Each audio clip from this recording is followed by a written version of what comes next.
Here comes Grim.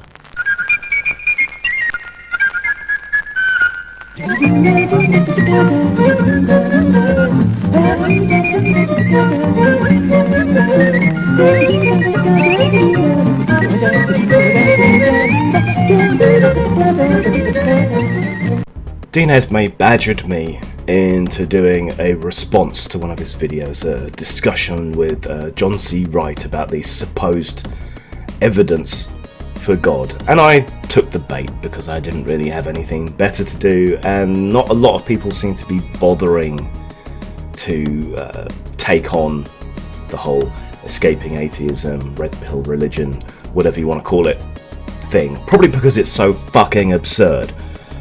But I did it anyway. I took the bait and I did it. And then he responded to my response kind of as though he'd never asked me to do it in the first place and was surprised that I was referring to that particular video. Now, I'm still sick, so if there's jump cuts, it's going to be because I've had a coughing fit or something. It's not because I'm doing thousands of retakes and crudely piecing it all together or whatever. It's just to cut out that. Also, being ill, I am out of patience, and I understand that a lot of you who watch me because I'm fairly affable. I tend to take people at their best possible representation.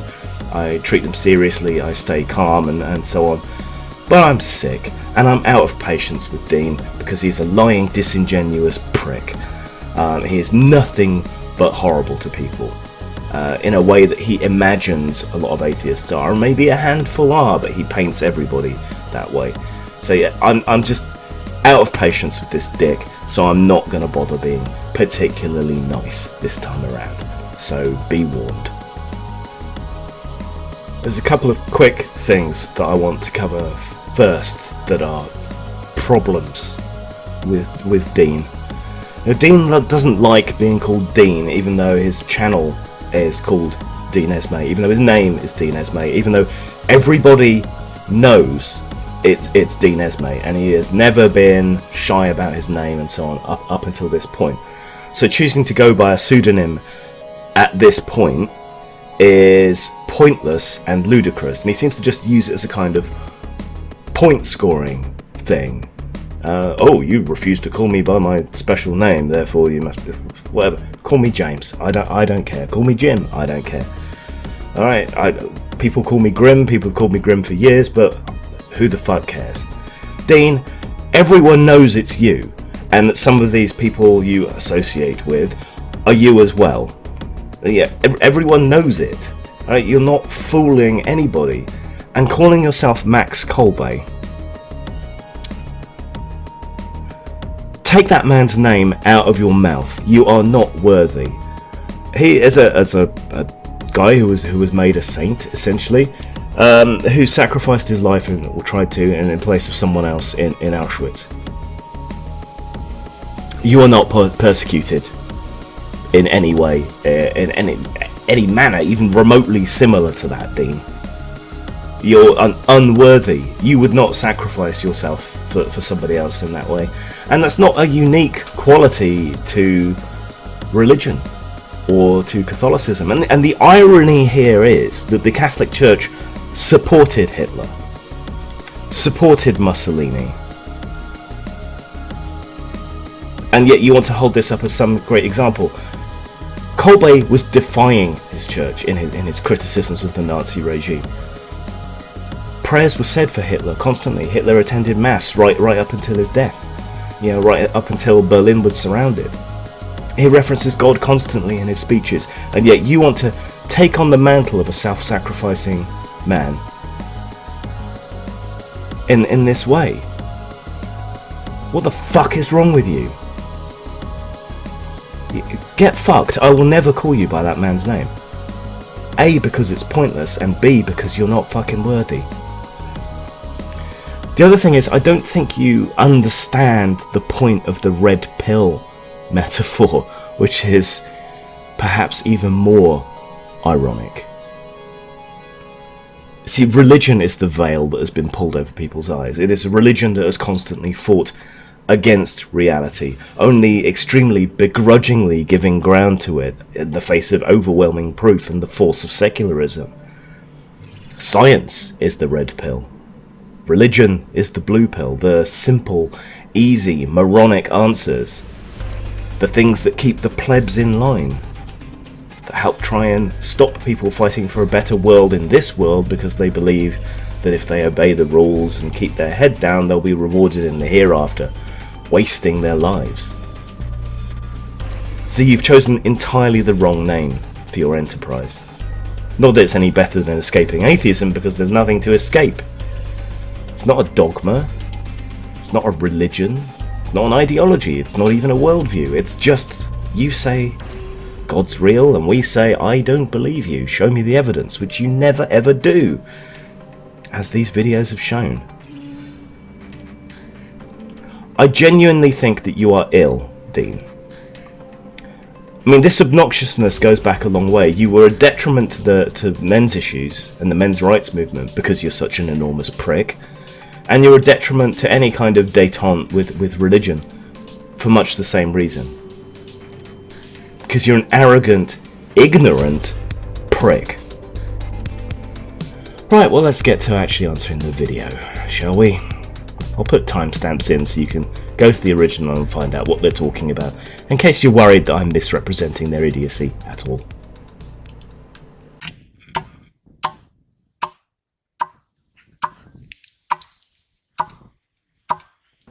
So why might I put evidence in scare quotes when I'm talking about Dean and Chum's supposed evidence for God? Well, it should be obvious, but apparently it isn't, as several things in this video seem to have been difficult for Dean and friends to understand. But because it's not evidence, that's why. It's things that you're claiming are evidence, but which aren't. That's why it's in scare quotes. That should have been obvious. I don't know why it wasn't obvious. I understand that you believe these things to be evidence, and you believe that I'm rejecting them on other grounds, but that they're still evidence, but that's simply not the case. They're not evidence in support of what you're saying.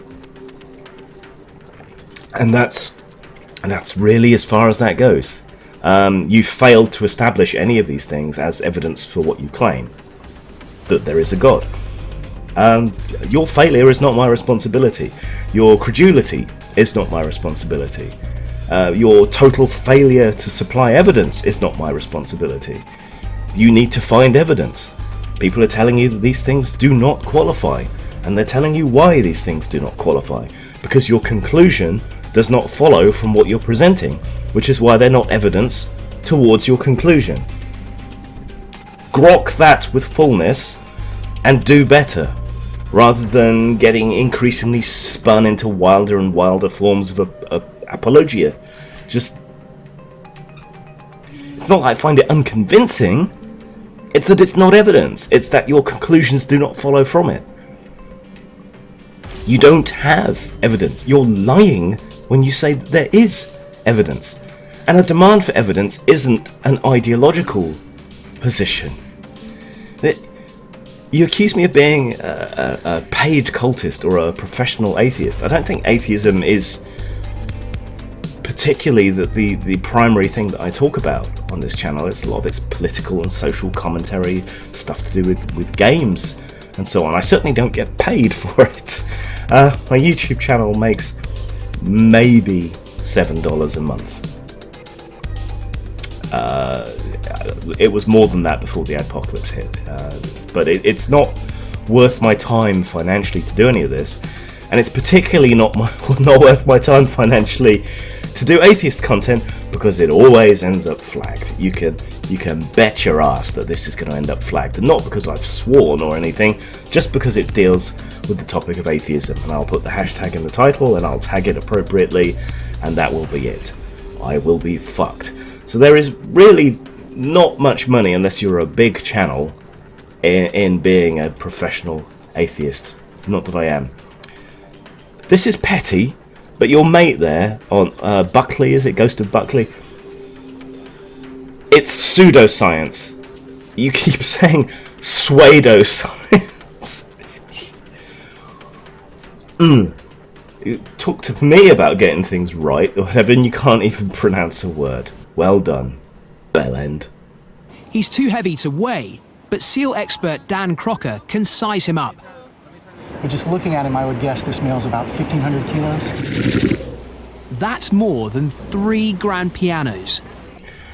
So I addressed their mission statement, and they didn't seem to understand the analogy that I used, which is ironic since so much apologia depends on the retreat into an analogy and metaphor from what's written in Scripture, even when the Scripture says that you're supposed to take everything that it says at face value. But so the inability to understand analogy is peculiar and selective amongst these people. So they were talking about how religious belief is normal, and I used the analogy of an illness. When a lot of people are ill, we don't redefine normal to mean sick. We call it an epidemic. You know, this is an analogy. It's not me saying, oh, religious people are diseased and must be wiped out or whatever. And yet Dean goes off on one about Sieg Heil, mein Führer, and all this nonsense. When it's an analogy, in order to demonstrate that just because something is popular doesn't mean that it's widespread, doesn't mean that it is right or normal. That's it. It's basically a criticism or an underlining of the problem with the argumentum ad populum, the idea that just because something is popular and widespread it is normal or healthy or right. Which it isn't. That was the whole point of the analogy, and yet Dean somehow takes that as some kind of judgment. Now, I do have judgments about religious people and their issues and problems and what religion is and what it means, and I think the disease analogy is rather apposite, because like a disease it spreads, like a disease it fools the immune system, just albeit the mental immune system this time around. It's always developing new tactics and means to try and get around our mental defenses and so on. So the disease analogy can take us a hugely long way, but it's mimetic, it's not genetic. You know, it's not an organism, it's not a virus or a bacterium, it's ideas. For all ideas are also physical, it's in a rather different way. Now, I said that the harm caused by blind belief, that it's trivial to show how that's harmful. Because, you know, I credit people who listen to me or who debate with me, I credit them with a modicum of intelligence. But apparently because I didn't back that up, that was some huge problem. Well, okay, here's a quick couple of examples. Take Christian scientists or Jehovah's Witnesses who have problems with blood transfusions and medicine and so on, and as a result many of their cult members die or spend their lives in pain and misery unnecessarily because they reject medicine. Let's take a non-religious example so that perhaps you can avoid just going about things without thinking. Consider the new trend for raw water in Silicon Valley. Yet there's a reason we treat our water. There's a reason that we chlorinate, that we bombard with UV, that we put it through filters and so on. That's to take out dangerous and harmful microorganisms. Raw water that you might just get directly from a spring, whatever, can easily be contaminated and can carry disease. And yet somehow some belief that this water is somehow better or whatever for you has apparently spread throughout Silicon Valley, and lots of people who are otherwise some of the most intelligent and creative people on the planet are drinking untreated water due to the completely unsubstantiated belief that it's somehow good for them or spiritually purer or whatever else. On the basis of nothing, they have suspended their critical faculties in the same way that religious people do, and this is causing harm.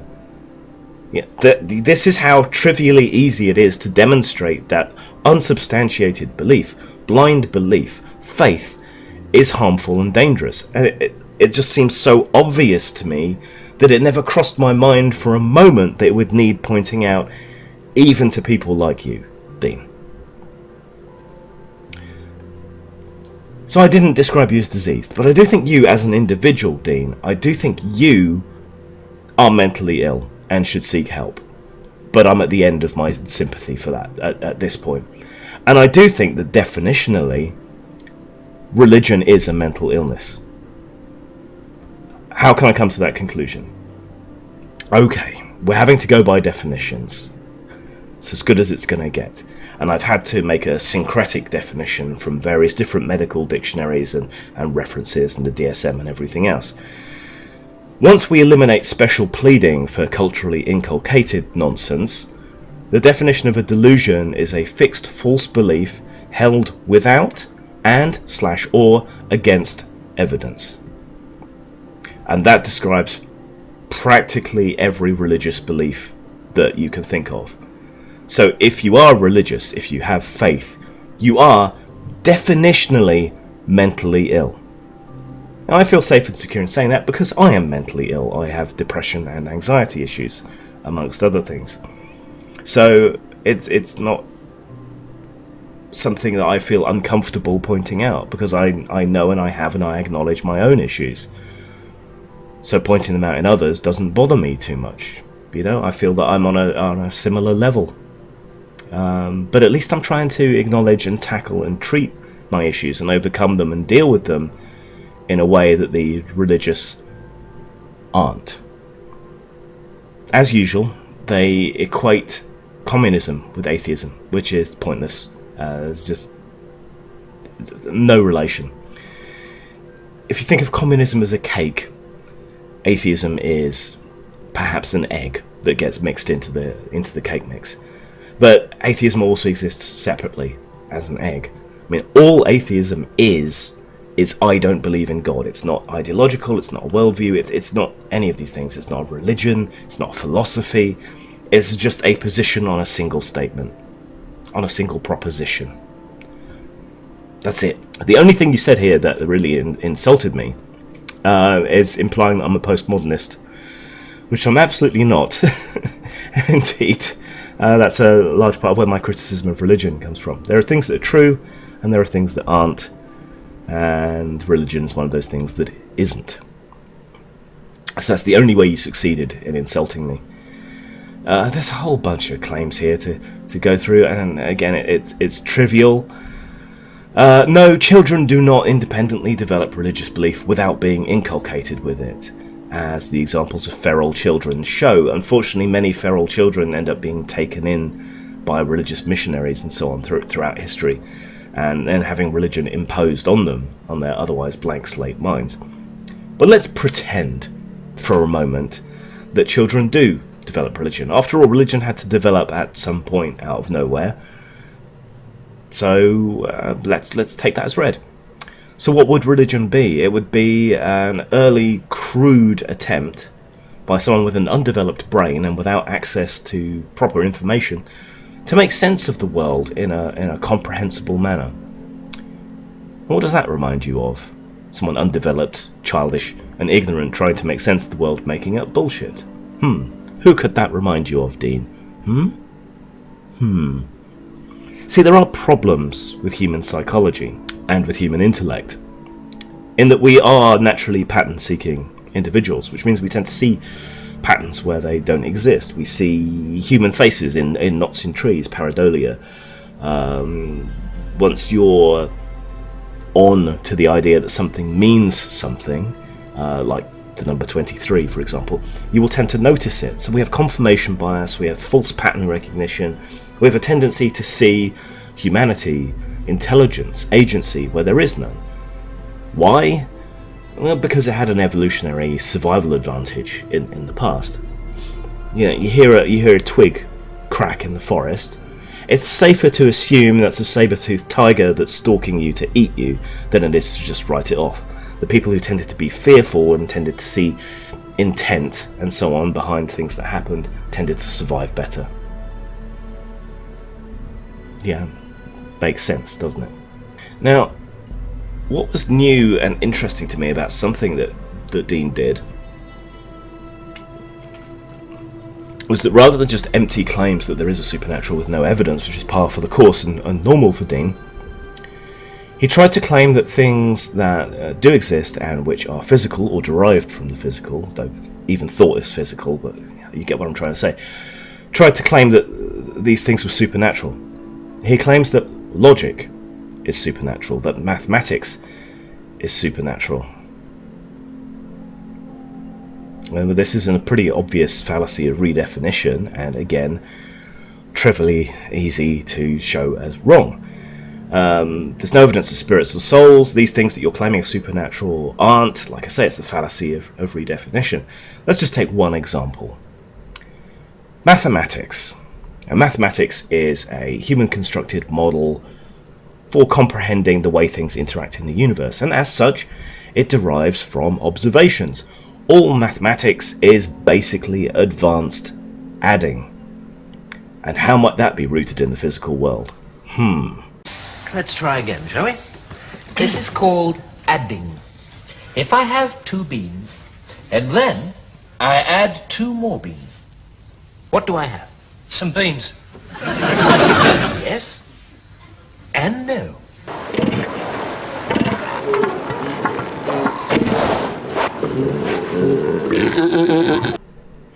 Admitting that you can't prove your beliefs scientifically is to admit that they can't be proven and that there's no reason to believe them. On the stream that I was talking about, there was no disagreement between Dean and John, and this is the thing that he referenced me to. So if there is disagreement, it wasn't on that stream. It is inconsistent with what Dean claims in this reply video and everything else. He likes to claim that there is scientific evidence in support of his beliefs, but is singularly incapable of providing any of that scientific evidence. So there you go. And if you admit that what you believe can't be proven scientifically, then the conversation is over at that point. You've admitted that I've won, and people like me have won. So maybe Dean's changed his mind and vacillated back and forth on that one a bit, but we're still waiting for this scientific evidence that he claims that he has, because so far, everything that he claims is evidence in support of his beliefs isn't. Just flat isn't. It's not, I don't believe the evidence that you're presenting, it's that it's not evidence towards the conclusion that you're presenting. So, there.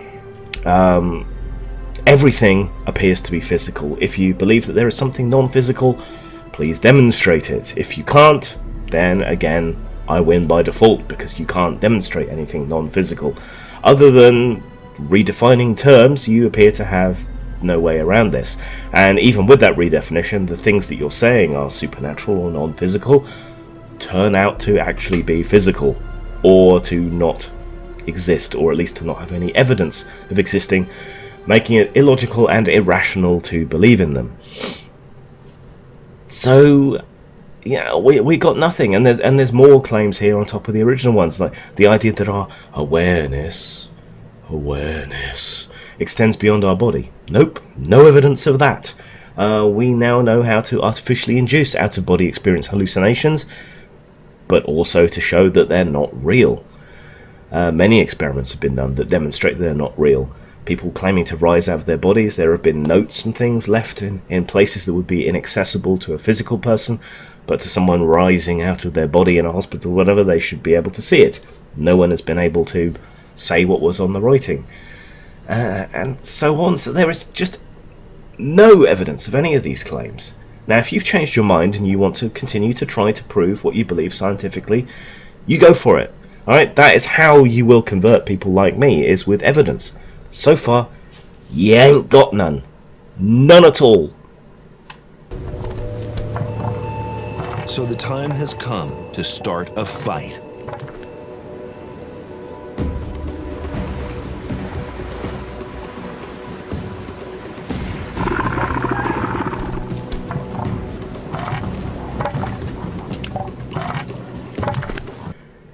When it came to the fine-tuning argument, I felt like they didn't listen, and in cutting out Douglas Adams' puddle analogy, which I did a little reading of in that video, I felt that they were very much removing context and explanation from when I was talking about the fine-tuning argument. Put very basically, The point is that we adapt and evolve to fit the universe. The universe was not created to fit us. In the same way that a puddle of water conforms to the dip in the ground that it fits into, so we fit into the universe, rather than vice versa. And they also seemed greatly amused by the fact that I said it is what it is, without understanding or including that analogy. I mean, anything that you set out to measure, you will find is very precise and particular and very exact. But that's meaningless.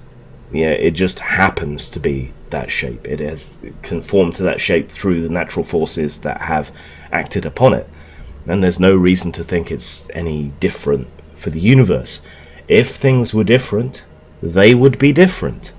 So pointing to the state of the universe is meaningless. I mean, the odds of a deck of cards, when you shuffle it, being in any particular order are astronomically huge. And yet every time you shuffle a deck of cards, it's in a particular order. The universe is in a particular order, but so what? There is no evidence of any directing force. We can conceive of universes whose values would be better for humanity, better for intelligence, better for life. It's a fairly hostile universe. There's evidence that many of these values, these constants and so on in the universe, are interrelated. So there may not be a huge range of values into which they can fall in any case. So the odds narrow. Also, we know that a comprehensible universe, or one that is amenable to life in one, to one degree or another, similar to the habitable zone around stars, the values can change. There's ranges, there's variables, there's values in which a comprehensible, relatable universe could exist, even one that is much better for us. So when I say it is what it is, it's because that's the case. And there's nothing laughable about that. The point is that just pointing to the universe and saying look is no different to pointing at a tree and saying look, and evolutionary science has debunked that as an argument for God, because we know that it can come about naturally. And so it is for everything. If you want to claim it's a God, you're going to need evidence for it, and all you have is an argument from ignorance because you don't understand the physics, and an argument from personal incredulity because you assume that the only way that this could happen would be by some supernatural dictator intervening. But you have no evidence for that, and this is why it's fallacious reasoning. The only thing that matters is evidence, and whatever you present claiming it to be evidence needs to be examined skeptically and critically. You would save yourself a lot of trouble if you started doing that first, before you started trying to present anything as evidence. If that's the way science works, you would be much more robust and much more effective if you filtered for yourself the things that you're presenting and claiming to be evidence, and examining them, seeing and understanding whether they are or not, because so far you've presented nothing that's evidence for your claims. I don't understand why this is so hard for you to grok. More claims about my atheism and my activism. That's somehow some sort of backhanded compliments. Look, what I care about more than anything is what's true. The secondary thing that I probably care about more than anything is principle. Neither of these things are very good values to have if you want lots of friends or lots of income. Caring about what's true has cost me friendships, has cost me work, and so on. And my principles, such as free expression and so on, have cost me friends and cost me work, generally because they don't understand my positions. But these are my values. That's what I'm going to stick to. These are the things that I think are important, and I'm unwilling to compromise on those things just for the sake of getting along with people, because I think they're too important. And these are the things that I care about more than anything, about what is true, and these principles that guide me through life. But that's irrelevant to this conversation, that unless you count the pursuit of truth as a principle. And yeah, I would. Other things are a bit more vague. I think that one is the most universal. You talk about it might be better for me to understand how religious people think and understand, but I don't think they do. I don't think they do think. I think faith short-circuits the brain. Even very intelligent and accomplished people can be religious, but they can only be religious by cognitive bias, by cognitive dissonance, by failing to apply the reason and intelligence that they apply in the rest of their lives to their religious beliefs. That is the only way they can maintain them. So even highly intelligent, highly accomplished religious people aren't thinking or understanding when it comes to their beliefs. They're being inconsistent, and I can't go along with that. And I trust the people who follow me are intelligent enough to grasp the points that I'm making in the context that they're being made. You reference a lot of books, many of them by unscientific people, or many of them acting in an unscientific manner, and yet you reject scientific books properly referenced with up-to-date science. You launch a lot of personal attacks on Claus without attacking what he actually says. You don't attack his evidence, you don't attack his citations, you don't attack his points, you attack his character. Now, there can be reasons to suspect people's character. The guy who talks about NDEs that you reference a lot, he works for a foundation whose purpose is to try and prove that NDEs are spiritual. The only scientific aspect of his work is the survey, and even that has problems which have been taken apart on various sites, but his conclusions are not scientific. He did not publish it as a paper. It is not properly rigorous, it has not been peer reviewed, it's just a book. No, nothing more than that. And yet you swallow that wholly. Now, we shouldn't just dismiss people from where things come from, but it can be a good reason for suspicion. We would not trust a study into the effects of tobacco sponsored by the Marlboro Company, for example, and with good reason, because they profit from massaging the statistics. And similarly, we shouldn't necessarily trust a study like this coming from a foundation and an individual who are emotionally invested in the idea that NDEs are real and true in the spiritual sense,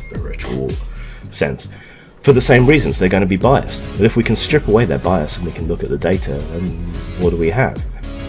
All we have is that lots of people have hallucinatory experiences when they're close to death. Okay, we already knew that. Where's the revelation? Where's the evidence linking that to any religious ideas or any proof of any God? There isn't any. But you go to Claus's book and you will find references to papers, you will find painstaking explanations and so on, and yet all you can do is character assassinate. Now, he is an activist. He does argue for atheism and for anti-theism. So you've got good reason to be suspicious of Claus in the same way that I am suspicious of your person. But he is rigorous and scientific. So even with that suspicion, that's a good reason to examine his sources and everything. But if you do, you still find everything's backed, everything makes sense, everything conforms to the science, though this is a rapidly moving area. That can't be said for your books, your sources, your people. There's just nothing there to back up what you're saying. Nothing at all. Yeah, I do talk to scientists. One of my closest friends is a scientist who's worked in various different fields.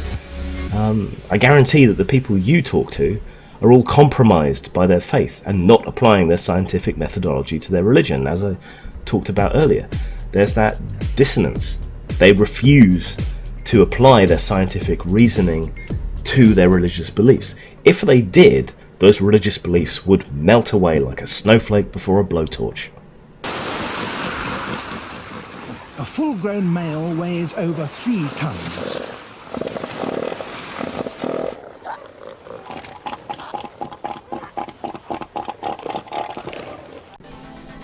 They seem to treat emergence as a kind of magic word that atheists use, even while at the same time sprinkling quantum into their conversations in a Deepak Chopra's way. That's a kind of mystic phrase to explain anything odd or weird, or to try and crowbar God or something mystical in wherever they can. But emergence is actually a fairly simple idea. Simple rules can interact to create complex outcomes. In our universe, take gravity for example. Everything that has mass distorts space-time and attracts other things with mass to them. Pretty simple. Put very simply indeed. And yet as a result of that, that's how we get planets, stars, galaxies, pressure in stars to create denser elements. All of this, black holes, all stems from that one very simple rule. Now, as an analogy, I used Conway's Game of Life, which is a kind of mathematical simulation in order to show how complex behaviors and order can emerge out of chaos. So here's a little screenshot of a Game of Life being played through so that you can see. I'm going to fill the field randomly, then let it run, and you look and see exactly what happens. Obviously this is a very, very simple simulation, but it does demonstrate the point how extremely simple rules applied to chaos result in emergent order. So this is Conway's Game of Life. It operates according to incredibly simple rules related to the closeness and interrelationship of dots on a grid. Okay then, let's fill it with random information. So now we have a random array of dots, and these will all interact. They will appear or disappear according to these incredibly simple rules about how they interact. So here we go, let's run it. And you can see that to start with it's a pretty chaotic mess with stuff going on all over the place, things scooting across the board, things spreading into each other and causing new explosions of chaos. But then it starts to calm down, and then eventually just stops and settles into order. Now, like I said in the original video, it's an imperfect analogy. Obviously this is a simulation and it's one in which we've set the rules. But there's no reason to think that the simple rules of the universe itself are set or created by anybody. But what it does demonstrate is that order can emerge out of chaos via those simple rules. And it can also show how complexity can emerge from simplicity. On that screenshot you will have seen some scooters running across the board. So there's a particular configuration of dots that creates a travelling thing, even in the simple Game of Life. People have discovered other complex arrangements of dots, even just by running the thing randomly, that do things like fire off scooters or create and interact in other more complex and interesting ways. So even in something as simple, as artificially simple as the Game of Life, you can see how complex interrelationships can emerge and how stability can emerge from chaos through a simple sorting process of rules. This is something people don't seem to get about evolution either. They think of it as random, whereas evolution is the sorting process, which in that case is a lot more complex, but basically boils down to survival. Who lives to have offspring? Who lives to have the most offspring? Who passes on the genes which express themselves in the body and to a limited degree in behaviour and so on, to best allow that organism to survive. Pretty simple when you get down to it. And so it is with the universe as well. This is the principle of emergence. It's not magic. It's not difficult to understand, really. It's an observation of how simple things can interact. And the emergence is the order and the complexity that emerges from that. So I don't think they understand it. I think they need to do some reading on that one. I mean, we read your stuff quite a lot. You say we're afraid to, but we read it to examine the claims, to debunk it, sometimes for a laugh. Many atheists become atheists from reading scripture or understanding the weakness of creationist and other arguments. You keep looking down on speaking badly of creationists, but you'll know better at all. God as universe, which is what you seem to be grasping towards with your simulation stuff, is another fallacy of redefinition. You're essentially just calling the natural universe God when you do that, which is an appreciable and appreciated retreat from the idea of God as an intentional agent, but it is a fallacy of redefinition. I mean, you might as well be calling this screwdriver God for, at that point. It's just useless, pointless, and all of it's speculation anyway. You're yet to present any evidence for God, which was the point of my reply. These things that you're claiming are evidence aren't. And rather than actually address any of that, you just restate the same things that have problems and aren't evidence in the first place. Why do I believe you're irrational? Why do I characterize religious beliefs as irrational? Because you believe something without or against evidence, which we covered earlier, is delusional, like believing that you're Napoleon or the reincarnation of Cleopatra. No evidence, delusional. End of. Elephant seals rarely cross paths with people. But when they do, they can really throw their weight around.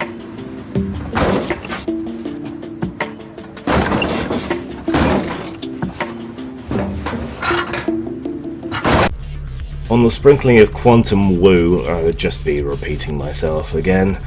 And when Claus said it doesn't work like that, he was referring at the Beyond Belief conference, I believe, to someone who came on stage and tried to claim that human consciousness was all quantum woo, talking about quantum microtubules or some other nonsense, but didn't understand quantum physics, but had to leave in a hurry.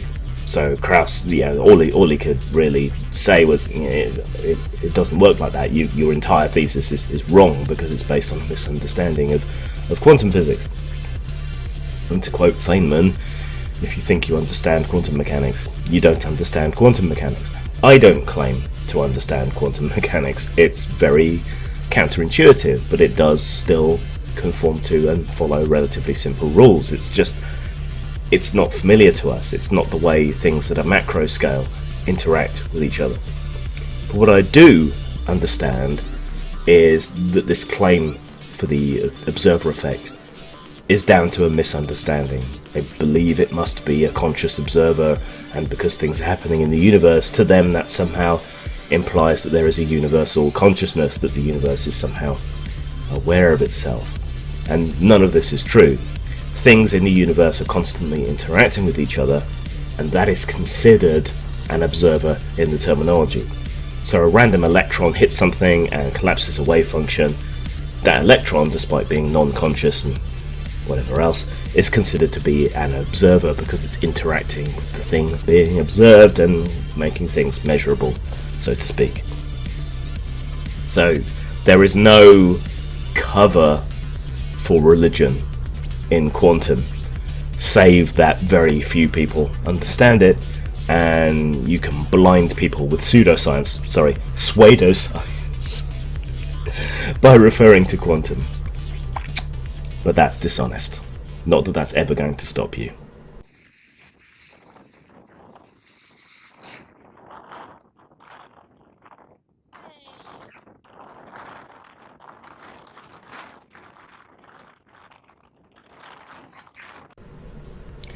The NDE shit, I don't know why he keeps bringing it up as though it means anything. It proves absolutely nothing spiritual. Even if we didn't have the evidence for brainstorms and chemical effects and oxygen starvation, even if we had none of that, it wouldn't mean God did it. It wouldn't mean there was a heaven. It wouldn't mean there was a soul. It wouldn't mean there was an afterlife. We just wouldn't know. You're positing the idea that NDEs have something to do with some kind of spiritual afterlife, whatever, but you have no evidence in order to back that up. At this point, I don't think you understand what evidence means, or how you would even find evidence to support the existence of a god or a deity or whatever. And I've addressed that in a previous video as well. But I already addressed the NDE thing. I summarised it in my criticism of this supposed evidence for God. I'm not going to bother going over it again. Why you find it so compelling is beyond me, because it's there's some stiff competition, but I think it's the absolute weakest. It's the absolute weakest thing that you have. I mean, none of it's evidence, all of it's pointless, none of it backs up your claims, but the NDE thing in particular is just moronic and has absolutely nothing to do with what you're claiming at all. It is the absolute weakest case, the weakest apologia you could make for any kind of spiritual claim whatsoever. You know, when I was high on mushrooms, I hallucinated the Aztec god Tlaloc. Does that mean he's real? No. Of course not. I was high as a fucking kite. So what does it mean when people in acute distress hallucinate travelling to heaven? It means they had a hallucination of travelling to heaven. Does it mean it's real? No, of course fucking not. Save to the extent that any hallucination or thing you imagine is real and that exists in your own head. But that doesn't mean it has any kind of external reality. What the actual fuck? Anyway, just to summarise, Dean, you're an absolute prick. You need help. Go and see a therapist. Get on some drugs. I'm not sure quite what you need, but I'm thinking maybe anti-schizophrenia drugs. Possibly. You definitely need something to calm you down. You need therapy. I heard a rumour that you were in an accident and suffered a head injury. I don't know whether that's true or not, but that can result in massive changes to behaviour and so on, which ironically helps prove that personality and sense of self and consciousness and everything is absolutely rooted in the physical brain, which is something you would probably stand against right now. But you need help. But I am at the absolute end of my tether with any sympathy that I might otherwise have for you, because you're such a gigantic bellend. If you ever come up with any evidence, anything new, anything I haven't already covered, maybe someone can reference you to me. But I'm never going to stop calling you Dean. Not ever. It's one thing, it's pointless, and for another thing, the name that you've chosen for yourself is self-aggrandizing, and of a person I would actually have some respect for, and I have absolutely no respect for you whatsoever. Not anymore. Zang.